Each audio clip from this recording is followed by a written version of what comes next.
Okay guys, so இந்த video செஷன்ல நாங்க பார்க்க போறது fourth term examination exam paper guidance சீரீஸில புது செஷன் ஒன்றில் மீட் பண்ணியிருக்கோம். ஸோ இந்த செஷன்ல நாங்க 14வது கேள்வியில இருந்து அதுக்கு பிறகு வர சில கேள்விகள் எம்சிக்யூ வைஸா நாங்க டிஸ்கஸ் பண்ண போறோம். ஸோ அதுல 14, 15, 16, 17 வரையான கேள்வி இந்த டிஸ்பிளேல நான் ஷேர் பண்ணியிருக்கேன். இந்த விண்டோ நீங்க பார்க்கக்கூடிய மாதிரி இருக்கு. சோ இந்த இடத்துல முதலாவதா 14வது கேள்வியில என்ன எதை பற்றி கேட்டு வரணும் என்று சொன்னால், தேக்கத்தை முகாமிப்பதற்காக கோப்பு ஒதுக்கீட்டு அட்டவணை FAT, அதை நாங்கள் சொல்லிக்கொள்வோம் ஃபைல் அலோகேஷன் டேபிள் என்று சொல்லிக்கொள்வோம். இதை பயன்படுத்துகின்ற ஒரு வென்பட்டு, அதாவது ஹார்ட் டிஸ்க் கொண்டு இருக்கா, அதுல 217 220 எனும் இரு தொகுதிகள் மீது result.py எனும் கோப்பு தேக்கி வைக்கப்பட்டுள்ளது. இப்ப உதாரணத்துக்கு நாங்கள் எடுத்தோம்னா ஒரு பிளாக் இருக்கிற மாதிரி நாங்க யோசிச்சு கொள்வோம். அதுல 217 218 219 220. ஓகே, சோ 217வது பிளாக்ல வந்து இது இருக்கு, 218வது பிளாக், 219வது பிளாக், 220வது பிளாக் எங்களுக்கு பிளாக் நம்பர்ஸ் தந்திருக்கிறேன். சோ இந்த பிளாக் நம்பர்ஸை பொறுத்த மட்டும் இந்த இடத்துல 4 KB பயன்படுத்தப்படுதான். பட் இதுல 217வது பிளாக்கும் பாவிச்சிருக்கிறோம், சேம் டைம் 220வது பிளாக்கும் பாவிச்சிருக்கிறோம் இந்த டேட்டாவை ஸ்டோர் பண்றதுக்கு. பட் ஒரு பிளாக் வந்து 4 KB என்ற மாதிரி சொல்றேன். ஸோ யூஸ் பண்ணின ரெண்டு பிளாக்குமே வந்து 8 KB கொள்ளக்கூடியதா இருக்கு. result.py இந்த மேக்சிமம் கெப்பாசிட்டி, result.py அப்படி என்றதிന്റെ ஆகக்கூடிய உயர்வான ஒரு கொள்ளளவு வந்து 8 KB என்று இந்த இடத்த எடுக்கிறேன் நான். 8 KB இந்த மேக்சிமம் அது இருக்கிறேன்டா இந்த ரெண்டு பிளாக்லாம் இருக்கணும் 8 KB. மினிமம் ஒன்றுமே அந்த பை என்ற பைத்தன் அப்படி என்ற இந்த ஃபைல் ஒன்றுமே இல்லாமல் இருந்துக்கலாம். மினிமம் 0 KB இது அலோகேட் பண்ணிருக்கிறீங்க. ஓகே, இந்த பைத்தன் ஃபைல் அப்படின்றது சரியான சின்ன ஃபைலா இருந்தா உண்மையில நாங்கள் அப்ராக்சிமேட்லி 0 KB என்று எடுக்கலாம். ஆக கொண்டதை 8 KB என்று எடுக்கலாம். இப்ப இந்த இடத்துல அவ கேட்கிற கேள்வி வந்து உட்துணிக்கை ஆக்குதல். இதுக்கு உண்மையான இங்கிலீஷ் வேர்ட் வந்து இன்டர்னல் ஃப்ராக்மெண்டேஷன் காரணமாக அளவாக இருக்கக்கூடியது எது? இப்ப இன்டர்னல் ஃப்ராக்மெண்டேஷன் அப்படி என்று சொல்ல வாரது வந்து நாங்கள் ஒரு டேட்டாவை சர்வ் பண்றதால வார பிரச்சனை. உதாரணத்துக்கு உங்கள்ட்ட வந்து ஒரு சின்ன ஒரு ட்ராக் இருக்கு, அந்த புக்கை அடுக்கி வைக்க ட்ராக் இருக்கு. அந்த ட்ரக்கால வார பிரச்சனை என்ன? இப்ப உதாரணத்துக்கு அந்த ட்ரக்கில வந்து நான் சொல்றேன், இதுல நீங்கள் 4 புக் அடுக்கலாம். சம்டைம் உங்கள்ட்ட புக்கே இல்லாமல் இருக்கும், 0 புக் அடுக்குவீங்க. சம்டைம் 4 புக் அடுக்கு. இப்ப இந்த ட்ரக்கை யூஸ் பண்றதால உங்களுக்கு ஆகக்கூடியது எத்தனை புத்தகங்களை அடுக்கிறதுக்கான இடைவெளி வீணடிக்கப்படும். இப்படி யோசிக்கும். இப்ப இந்த ட்ரக் நீங்க வச்சுக்கிறீங்க, இந்த ட்ரக்கில நீங்க 0 புக்ஸை வச்சிருக்கிறீங்கன்னா ஒரு புக்கும் இல்லைன்ற. அப்ப இந்த ட்ரக்கை நீங்கள் ஆல்ரெடி ஏதோ ஒரு புக் வைக்கிறதுக்காக வாங்கி வச்சுட்டீங்க, பட் அங்க எந்த ஒரு புக்கும் வைக்கல. அப்ப 4 புக் வைக்கிறதுக்கான இடைவெளியை நீங்க வேஸ்ட் ஆக்குறீங்க. சப்போஸ் ஒரு புக் வச்சுட்டீங்க, அப்ப நீங்க 3 புக் வைக்கிறதுக்கான இடைவெளியை வேஸ்ட் ஆகுறீங்க. 2 புக் வச்சுட்டீங்க, இங்க 2 புக் வைக்கிறதுக்கான இடைவெளியை வேஸ்ட் ஆகுறீங்க. 3 புக் வச்சுட்டீங்க, இங்க 3 புக் வச்சபடியால ஒரு புக் வைக்கிறதுக்கான இடத்தை வேஸ்ட் ஆகுறீங்க. 4 புக்கையுமே ஃபில் பண்ணிட்டீங்க, இங்க எந்த ஒரு புக் வைக்கிறதுக்கான இடத்தையும் நீங்க வேஸ்ட் ஆக்கல, யூஸ் பண்ணிட்டீங்க. இப்படித்தான் மாறும். பட் இதுல கேட்கிறவர் அப்படின்னு சொன்னார், இதுல இன்டர்னல் ஃப்ராக்மெண்டேஷனுக்கு இருக்கக்கூடிய அளவாக நாங்கள் எதை கருதலாம்? உண்மையில 0க்கும் 8க்கும் இடையில நாங்கள் எந்த ஆன்சருமே போடக்கூடிய மாதிரி இருக்கு. இந்த 0 KB யூஸ் பண்றீங்கன்னா நாங்க ஒன்றையுமே யூஸ் பண்ணலாம். உண்மையா 8 KB நீங்க வீணடிக்கிறீங்கன்றது. இதுக்கு நாங்கள் உண்மையா இந்த கேள்வி என்று சொன்னா ஆக கூடியது எந்த அளவண்டி இந்த கேள்வி கேட்டிருக்கோம். இன்டர்னல் ஃப்ராக்மெண்டேஷனுக்கு இருக்கக்கூடியதான அதிகூடிய அளவு எது? உண்மையில இந்த ஆன்சர் வந்து 8 KB அப்படின்னு. அப்படி இல்லை என்று சொன்னா நீங்க வேற மாதிரி யோசிக்கலாம். மேபி 4 KBM வந்திருக்கலாம், 2 KBM வந்திருக்கலாம், 5 KBM வந்திருக்கலாம். பட் 12 KB வரையலாம். பட் இந்த கேள்வியில சின்ன ஒரு திருத்தம். இந்த கேள்வியில கேட்டிருக்கணும், அதிகூடிய இன்டர்னல் ஃப்ராக்மெண்டேஷன் அளவாறு அளவு என்ன? 8 KB என்ற 2 KB 2 பிளாக் தான் எடுக்கிறீங்க. அந்த பிளாக்ல ரெண்டையுமே யூஸ் பண்ணா விட்டா உண்மையில 8 KB லொஸ்ட் ஆகும். ஸோ இன்டர்னல் ஃப்ராக்மெண்டேஷனால வரக்கூடிய லொஸ்ட் வந்து 8 KB எங்களுக்கு மேக்சிமம் அளவு. இப்படி இந்த கேள்விக்கான எக்ஸ்பிளனேஷனை நாங்கள் இந்த இடத்துல பார்த்துக் கொள்ளலாம். ஸோ நெக்ஸ்ட் ஒன் நாங்க பார்க்க வேண்டியது 15th 15வது கேள்வி இதுல கேட்டிருக்கிறேன். பின்வரும் நினைவக முகாமைத்துவம் தொடர்பாக, ஃபார் எக்ஸாம்பிள் நினைவக முகாமைத்துவம் என்று சொல்லிக்க நாங்க ஆப்பரேட்டிங் சிஸ்டத்தை பற்றி கன்சிடர் பண்ணணும். ஆப்பரேட்டிங் சிஸ்டம் அப்படின்றது உண்மையில ரெண்டு சர்வீஸை ப்ரொவைட் பண்ணும். ஒன்று சொல்லிக்கொள்வது ப்ரொவைடிங் யூசர் இன்டர்ஃபேசஸ், இன்னொன்று சொல்றது managing software and hardware of computer system. So இந்த இடத்துல வந்து இந்த ஆப்பரேட்டிங் சிஸ்டத்தின் எல்லா மேனேஜ்மெண்ட் தொடர்பான வீடியோ சீரீஸும் எங்களோட ஐசிடி ஃபவுண்டேஷன் யூடியூப் சேனலோட ஆப்பரேட்டிங் சிஸ்டம்ஸ் அப்படி என்ற வீடியோ சீரீஸ்ல பிளேலிஸ்டாவே அப்லோட் பண்ணி கொண்டிருக்கோம். ஸோ அதிண்ட வீடியோஸ் நீங்க பார்க்கணும்னு சொல்லி சொன்னால் ஜஸ்ட் எங்களோட சேனலை சப்ஸ்கிரைப் பண்ணிட்டு எங்களோட பிளேலிஸ்ட்டை நீங்க வியூ பண்ணுவீங்களா இருந்தா ஆப்பரேட்டிங் சிஸ்டத்துல 1 by 1 நாங்க ஓர்டராகவே இதை பற்றி சொல்லியிருக்கோம். ஸோ இந்த இடத்துல நினைவக முகாமைத்துவம்ன்றது மெமரி மேனேஜ்மெண்ட். மெமரி மேனேஜ்மெண்ட் தவிர நாங்கள் டிவைஸ் மேனேஜ்மெண்ட், ப்ரொசஸ் மேனேஜ்மெண்ட், அதே நேரம் இந்த memory management, file management, security management, then network management சொல்லி 6 வகையான மேனேஜ்மெண்ட் இருக்கு. ஸோ எந்த இடத்துல எல்லாம் ரேம்மை பற்றி கதைக்கினமோ அந்த இடத்துல எல்லாம் மெமரி மேனேஜ்மெண்ட் வரும். ரேமுக்கு வேற வேற நேம்ஸ் நாங்க பார்த்துக் கொள்ளலாம். ஒன்று primary memory, then physical memory, random access memory, நிறைய டைப்பான நேம்ஸ் நாங்க பார்க்கணும். ஸோ இந்த இடத்துல நினைவக முகாமைத்துவம் தொடர்பான கூற்றுக்களை கருதுக. செயல்முறை ஒன்று நிறைவேற்றுவதற்கு தேவையான பிரதான நினைவகத்தை ஒதுக்குதல். சோ பிரதான நினைவகம் என்று பாரபடியால எங்களுக்கு இந்த மேனேஜ்மெண்ட் சரி, மெமரி மேனேஜ்மெண்ட். ஒரு செயலானது நிறைவடைந்ததும் அதற்கான நினைவக இடத்தை மீளொதுக்கீடு செய்தல், இதுவும் சரி. இந்த நினைவகம் என்றது பிரைமரி மெமரி என்றது. ஒரு ப்ரொசஸ் முடிஞ்ச உடனே அதுக்கான இடத்தை திரும்ப ரீஅலோகேட் பண்றது. பிரதான நினைவகத்தின் எப்பகுதி பயன்படுத்தப்பட்டுள்ளது என்பது பற்றிய தகவல்களை வைத்திருக்கும். பிரதான நினைவகம் என்று பாரபடியால் ஆன்சர் சரி.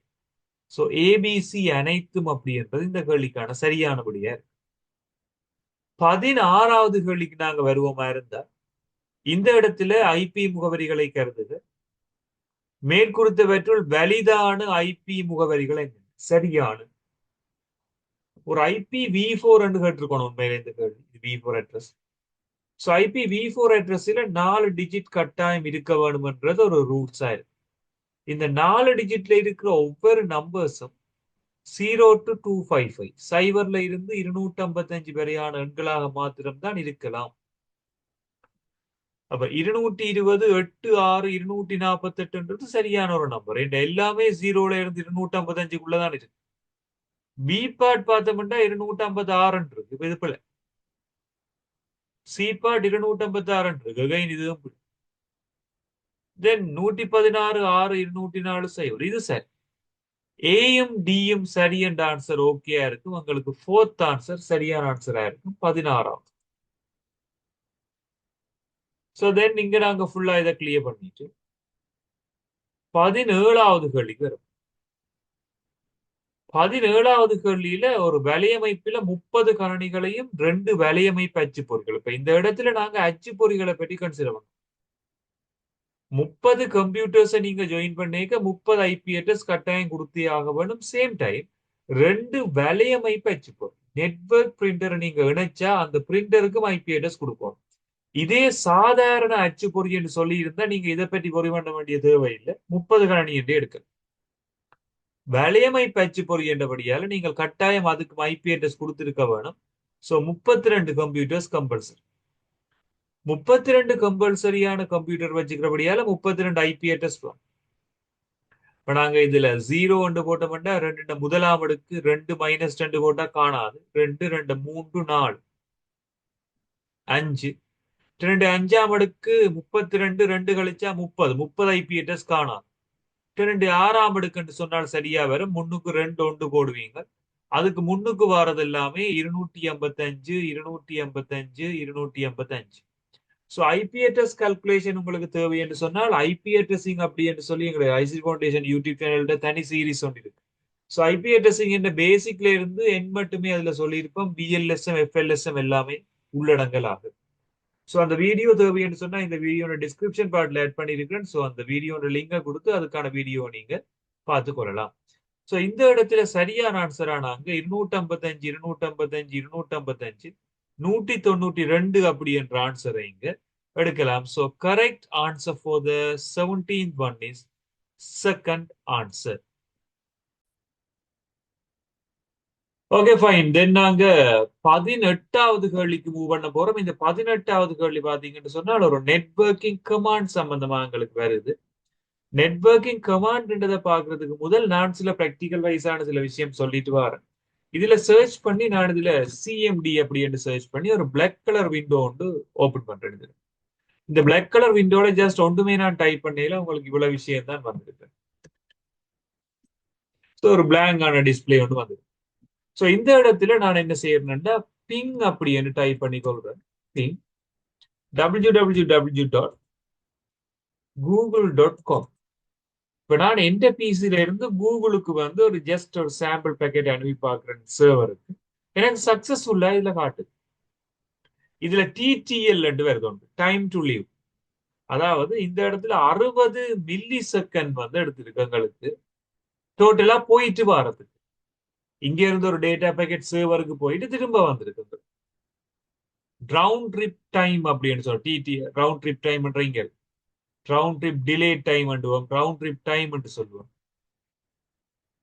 ஸோ இந்த டீடைல்ஸ் வந்து எங்களுக்கு தந்திருக்கு. அவரேஜ் ரவுண்ட் ட்ரிப் டைம் எங்களுக்கு வந்திருக்கு 13 மில்லி செகண்ட். சாரி, நான் டைம் டு லீவ்ன்றது 60ன்றது இங்க இருக்காது. டைம் டு லீவ்ன்றது வேற.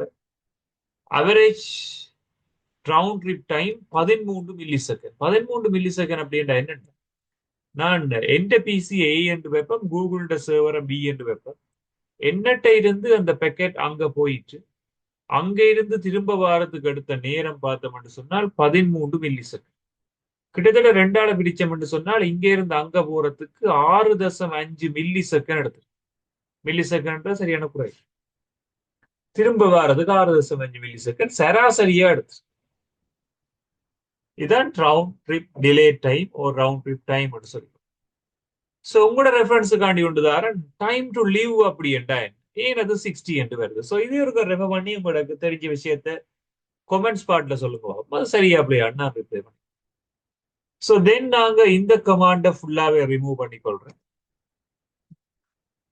தென் பிங் என்ற கமாண்டுக்கு வரப்போ பிங் என்ற கமாண்ட் பார்த்துட்டோம். சாரி, ஐபி கன்ஃபிக் என்ற கமாண்டுக்கு வரப்போ ஐபி கன்ஃபிக்.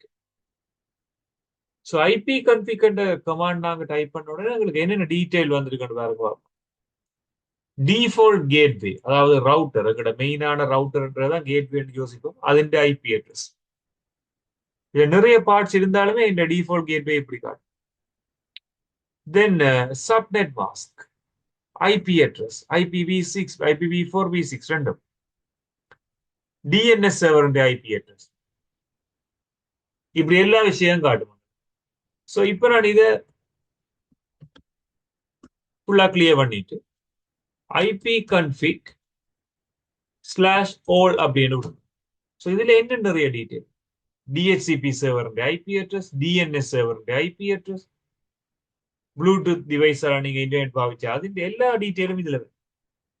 ஸோ உங்களுக்கு நெட்வொர்க்கிங் கமாண்ட்ஸ் பற்றி ஃபுல் டீடைல் தேவை என்று சொன்னால் நான் டிஸ்கிரிப்ஷன் பார்ட்ல ஆட் பண்ணிருக்கிற லிங்கால போனீங்கன்னா அங்க ஐசிடி ஃபவுண்டேஷன் யூடியூப் சேனல்ல ஐபி அட்ரஸிங் ஸ்டார்ட் பண்ற அந்த வெப் சீரிஸ் ஃபுல்லாவே உங்களுக்கு networking commands, communication protocols, networking servers எல்லா டீடைலுமே அதில் நான் ஆட் பண்ணியிருப்பேன். அதை பார்த்து உங்களுக்கான நாலேஜை நீங்க கெயின் பண்ணிக்கொள்ளலாம். ஆஸ் வெல் அஸ் இந்த கமாண்ட்ஸ் எல்லாமே ப்ராக்டிகல் வைஸா நாங்க பார்த்துருக்கோம். ஸோ இந்த எக்ஸாம்பிள் நான் ஏன் செய்தேன்னா ஜஸ்ட் இப்போ உங்களுக்கு இந்த கேள்வி செய்ய ஒரு ஐடியா. இந்த கேள்வியில 18வது இதுல உங்கள்கிட்ட கேட்டுக்கிற கேள்வி, ஐபி கன்ஃபிக் கட்டளையை பிரயோகிப்பதன் மூலம் குறித்த கணினியில் தெரிந்து கொள்ள முடியாத தகவல் பின்வற்றுள்ளது. சப்நெட் மாஸ்க் பார்க்கலாம், உபவேலை மறைமுகம் தெரியும். மேக் அட்ரஸ் தெரிஞ்சது பார்த்தனா, ஆள்கள பெயரிடு சேவையக முகவரி, டொமைன் நேம் சிஸ்டம் டிஎன்எஸ் இந்த முகவரி, டிஃபால்ட் கேட்வே தெரிஞ்சு, ஆர்டிடி தெரியாது உங்களுக்கு, ரவுண்ட் ட்ரிப் டைம் அது எங்க தெரியும்டா பிங் என்ற கமாண்ட் டைப் பண்ணா தான் அது தெரியும், ஐபி கன்ஃபிகா தெரியாது. ஸோ இதை விட எக்ஸ்ட்ராவான நெட்வொர்க்கிங் கமாண்ட்ஸும் நிறைய இருக்கு. உங்களுக்கு தேவையான நான் டிஸ்கிரிப்ஷன்ல கொடுத்துருக்க லிங்கை கொடுத்து அந்த வீடியோ ஃபுல்லா நீங்க பார்த்துக்கணும். தென் தரவு தொடர்பாடலில் இலக்கமுறை சமிச்சைகளை ஒத்திசைவு சமிச்சைகளாக மாற்ற பயன்படுத்துகின்ற ஒரு நுட்பம் என்ன என்ற மாதிரி கேட்டிருக்கிறேன். ஸோ 19வது கேள்விக்கான ஆன்சர் என்னன்னு பார்க்க போறோம். அதுக்கு நாங்கள் உண்மையிலே ஒரு அனலாக் சிக்னலை டிஜிட்டல் சிக்னலா மாத்துறது தான் உண்மையான அது பேர், அனலாக டிஜிட்டலா மாத்துறது. உண்மையில நாங்கள் அனலாக டிஜிட்டல் சொல்ற மாதிரி இப்ப தொடர்ச்சியான அலைகளை தொடர்ச்சியற்ற சைகைகளாக மாற்றுதல் அப்படி சொன்னா கூட உண்மையிலே அதான் ஆன்சர். தொடர்ச்சியான சைகைகளை தொடர்ச்சியற்ற சைகைகளாக மாற்றுகின்ற ஒரு செயற்பாடை செய்ய போற ஒரு ப்ரொசஸுக்கு நாங்க சொல்லிக் கொள்ற பேர் பல்ஸ் கோட் மாடுலேஷன் அப்படி என்று சொல்ற பிசிஎம். ஸோ இந்த பிசிஎம் எப்படி ஒர்க் பண்ணுது, இது இந்த ஸ்டெப்ஸ் என்னென்ன இருக்குன்னு சொல்லி நாங்க ஒரு தனி வீடியோல டீட்டெயிலாவே கதைச்சிருப்போம், பல்ஸ் கோட் மாடுலேஷன் என்ற வீடியோ.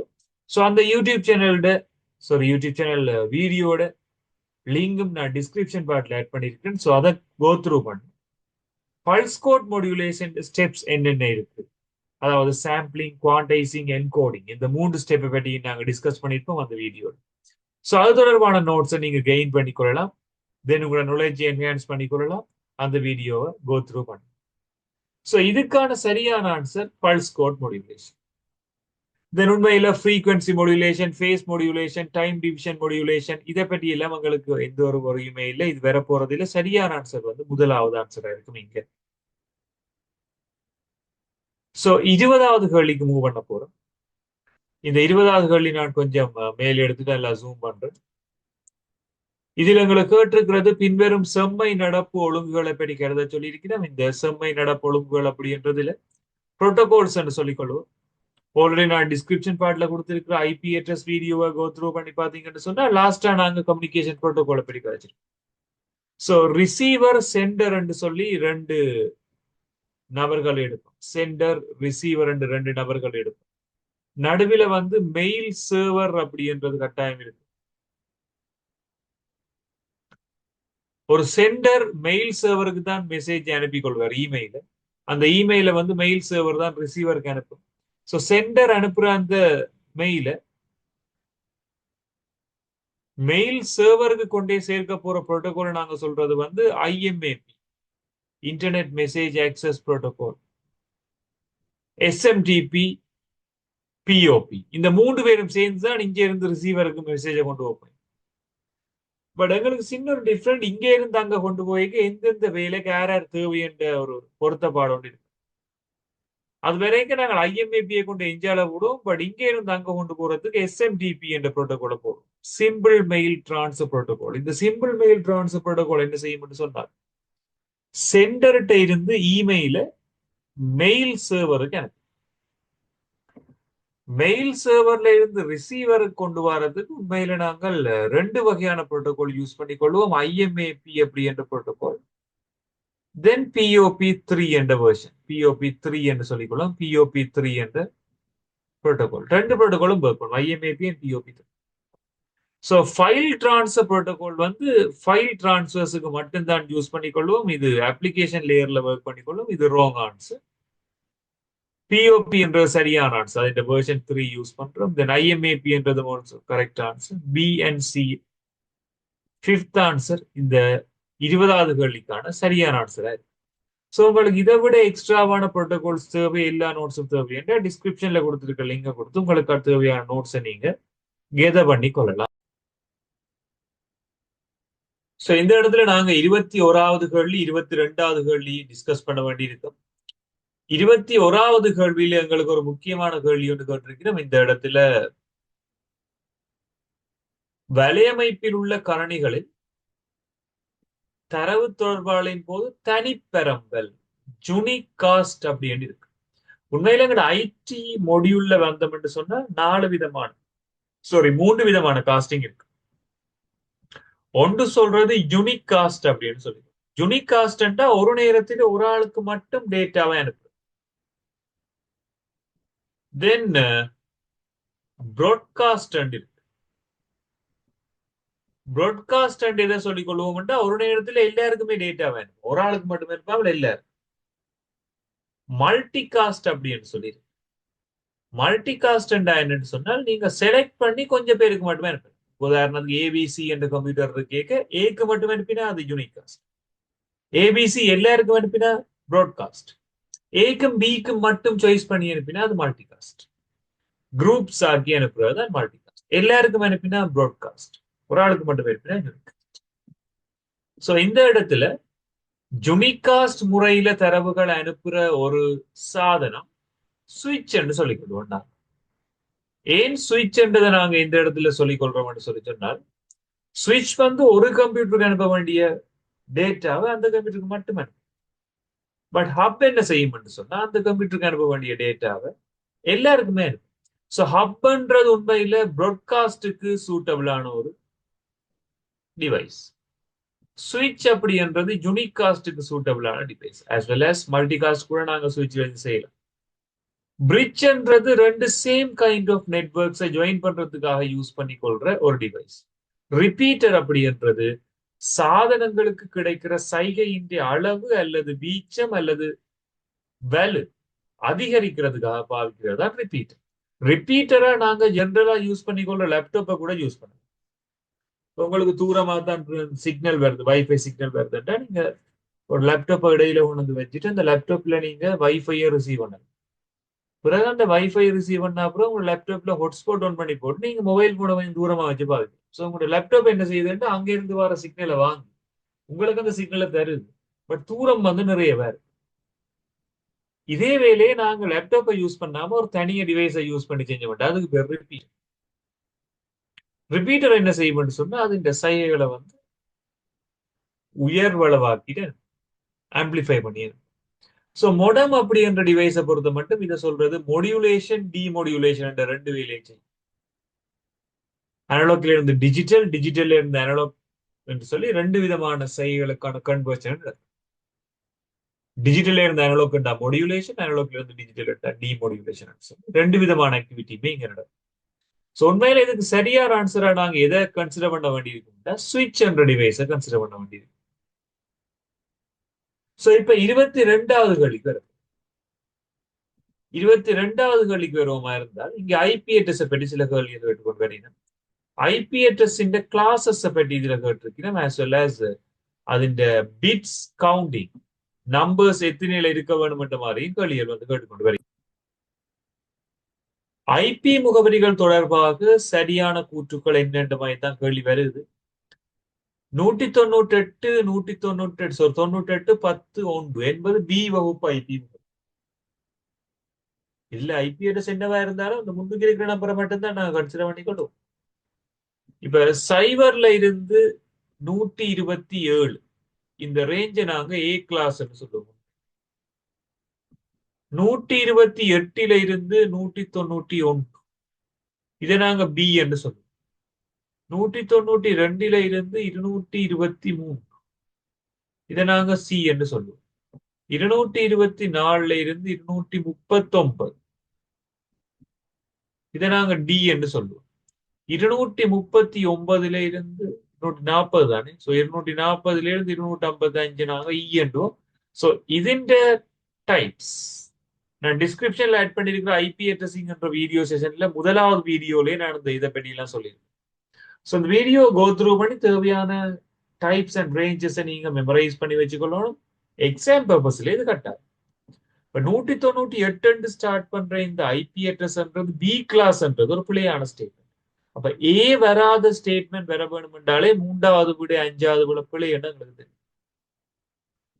IPv4 முகவரிகள் 32 பிட்ஸ் நீள முடியவை. உண்மையில எங்க அட்ரஸிங்க பொறுத்த மட்டும் 4 டைப்பான அட்ரஸிங் இருக்கு. IP addressing, then MAC addressing, port addressing, application addressing, 4 டைப்பான அட்ரஸிங் இருக்கு. அதுல பார்த்தோம்னு சொன்னால் ஐபி அட்ரஸிங் நாங்கள் லொஜிக்கல் அட்ரஸ் சொல்லிக் கொள்வோம். மேக் அட்ரஸ் பிசிக்கல் அட்ரஸ் சொல்லுவோம். ஐபி அட்ரஸ் சாஃப்ட்வேர் அட்ரஸ் சொல்லுவோம். மேக் அட்ரஸ் ஹார்ட்வேர் அட்ரஸ் சொல்லுவோம். இந்த ஐபி அட்ரஸ்ல IPv4 V6 என்று ரெண்டு டைப்பான டைப்ஸ் இருக்கு. அதுல IPv4 வந்து 32 பிட்ஸை அடிப்படையா வச்சு கொண்டு வேலை செய்யும். IPv6 என்றது வந்து 128 பிட்டை அடிப்படையா வச்சு கொண்டு வேலை செய்யும். மேக் அட்ரஸ் என்றது 48 பிட்டை வச்சு கொண்டு வேலை செய்யும். மேக் முகவரிகள் ஹெக்ஸாடெசிமல் ஃபார்மேட்ல ரெப்ரசென்ட் பண்ணப்படும் as well as IPv6 அப்படி. IPv4 வந்து ஒன்று dotted decimal ஃபார்மேட்ல இருக்கலாம் அல்லது பைனரியில இருக்கலாம். ஸோ இந்த ஸ்டெப்ஸ் எல்லாமே நான் இந்த வீடியோஸ்ல சொல்லியிருப்பேன். டிஸ்கிரிப்ஷன்ல இருக்க லிங்கை கொடுத்து நீங்க அந்த வீடியோவை பார்த்து தேவையான நாலேஜை என்ஹான்ஸ் பண்ணி கொள்ளலாம். IPv4 32 பிட்ஸ் நீளமுடையவை என்பது சரி. உபவலை மறைமுகம் என்று சொல்லி தந்துட்டு 255 255 255 248 மூலம் 6 விருந்தோம்பலர்களை இணைக்க முடியும் என்று சொல்றாரு. உண்மையில இந்த லாஸ்ட் நம்பரை மட்டும்தான் நீங்க பார்க்கணும். இந்த கல்குலேஷன் இந்த வீடியோ சீரிஸ்ல இருக்கு, நீங்க கோ த்ரூ பண்ணி பார்க்கலாம். 248ன்றது நாங்க பைனரிக்கு மாத்தைக்குள்ள உண்மையில 1 2 3 4 5 5 தரம் 1 வந்திருக்க வேணும், எக்ஸ்ட்ராவா 3 தரம் சைவர் வந்திருக்கணும். இதுதான் எங்களோட பைனரி ஃபார்மேட். பட் இந்த பைனரி ஃபார்மேட்லயும் இந்த 3 பிட்டும் சைவர் இருக்கிறபடியால 2 3ஆம் அடுக்கு -10 2 பேரை கழிக்கும். 8 -10 6 ஹொஸ்ட நீங்க நினைக்கணும், விருந்தோம்பலர் நினைக்கணும். இப்ப இந்த ஸ்டேட்மெண்ட் எங்களுக்கு சரி சி. ஸோ பியும் சியும் சரி என்ற ஆன்சர் எங்களுக்கு ஓகே இருக்க மாட்டேங்க.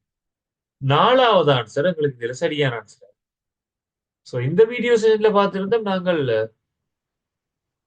ஐபி அட்ரஸிங் தொடர்பான சில கேள்விகள் பார்த்திருந்தோம். சேம் டைம் பார்த்த விட நாங்க ஸ்டார்ட் பண்ண கேள்வி வந்து எங்க ஸ்டார்ட் ஆகுதுன்னு சொன்னா ஃபேட் ஃபைல் சிஸ்டத்துல ஸ்டார்ட் ஆகுது. தென் இங்க சில இன்டர்னல் ஃப்ராக்மெண்டேஷனை பற்றி பார்த்திருந்தோம். சேம் திங் நாங்க இந்த ஐபி அட்ரஸிங்கை பற்றி பார்த்திருந்தோம் சில விஷயம். அதே ஐபி அட்ரஸிங் தான் இன்றைக்கு பார்த்த கடைசி கேள்வி மட்டுமே கண்டினியூ ஆயிருந்தது. தென் இதுல வந்து நம்பர்ஸை வச்சு கொண்டு சப்நெட் மாஸ்க் கால்குலேட் பண்றது பார்த்திருந்தோம். தென் ஐபி கன்ஃபிகரேஷன் அப்படின்னு சொல்லிட்டு நெட்வொர்க் கமாண்ட்ஸ் சிலதுகள் பார்த்திருந்தோம். அது இந்த எக்ஸ்ட்ராவான கமாண்ட்ஸ் நான் டிஸ்கிரிப்ஷன் பார்ட்ல ஆட் பண்ணிருக்கிறேன்னு சொல்லியிருக்கேன். ஸோ அந்த வீடியோ லிங்கை கொடுத்து அந்த வீடியோஸை நீங்க பார்த்துக்கொள்ளலாம். சேம் டைம் 19வதுல pulse code modulation, then pulse code modulation தனி வீடியோ உங்களுக்கு லிங்க்ல ஆட் பண்ணிருக்கேன். Then communication protocol, then additional protocols நான் வீடியோல லிங்க்ல ஆட் பண்ணிருக்கேன்.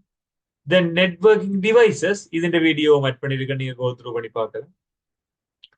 தென் ஃபைனலா நாங்க ஒரு ஐபி அட்ரஸ் ஸ்டேட்மெண்ட்ல வந்த கேள்வியோட பார்த்துருந்தோம். ஸோ 22 மட்டுமான கேள்வி இந்த வீடியோ டியூட்டோரியல்ல பார்த்துருக்கேன். 23வது கேள்வி நாங்க அடுத்த வீடியோ டியூட்டோரியல்ல பார்த்துக்கொண்டோம். தேங்க்யூ.